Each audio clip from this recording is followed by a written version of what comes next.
Horror படத்துக்கு எப்போவுமே ஒரு தனி மவுஸ் உண்டுங்க. இன்றைக்கி நம்ம பார்க்க வர படமும் ஹாரர் படம் தான். இந்த படம் கண்டிப்பாக உங்களுக்கு பிடிக்கும். படத்தோட பேர் என்ன பார்த்தீங்கன்னா கெட் அவுட்டு. ஒரு காதலன் அவள் காதலியோட அவரோட வீட்டுக்கு போகிறான் வீக்கெண்டுக்காக.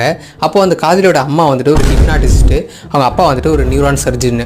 ஸோ இதனால் என்ன ஆகுது அப்படின்னா, இவங்க 2 பேரும் போகிறதுனால அவங்க அப்பா அம்மாவுக்கு இவன் வரது பிடிக்கல. ஏன்னா அவன் வந்துட்டு ஒரு நீக்ரோ. அங்கே வந்துட்டு போனதுக்கப்புறம் அங்கே 2 நீக்ரோவை பார்க்குறான். அவங்க வீட்டில் வேலை செய்கிறவங்க. அவங்களுடைய ஆக்டிவிட்டி எல்லாமே ஒரு மாதிரி வித்தியாசமாக இருக்குது. இதெல்லாம் நோட்டீஸ் பண்ணுறான். இவங்க பேச்சும் அவனுக்கு ஒரு மாதிரி ஏடாகூடமாக தோணுது. மறுநாள் விழிஞ்சதுக்கப்புறம் ஒரு பார்ட்டி ஒன்று வைக்கிறாங்க. அந்த பார்ட்டியில் வரவங்க எல்லாருமே அவனை ஒரு மாதிரி வித்தியாசமாக பார்க்குறாங்க. இதெல்லாம் பார்த்து அவனுக்கு ஒரு மாதிரி சந்தேகம் வருது. அது இல்லாமல் அப்போ வந்துட்டு ஒரு நீக்ரோ ஒரு மாதிரி வித்தியாசமாக நடந்துக்கிறான். அதுவுமே அவனுக்கு ரொம்ப சந்தேகத்தை உருவாக்குது.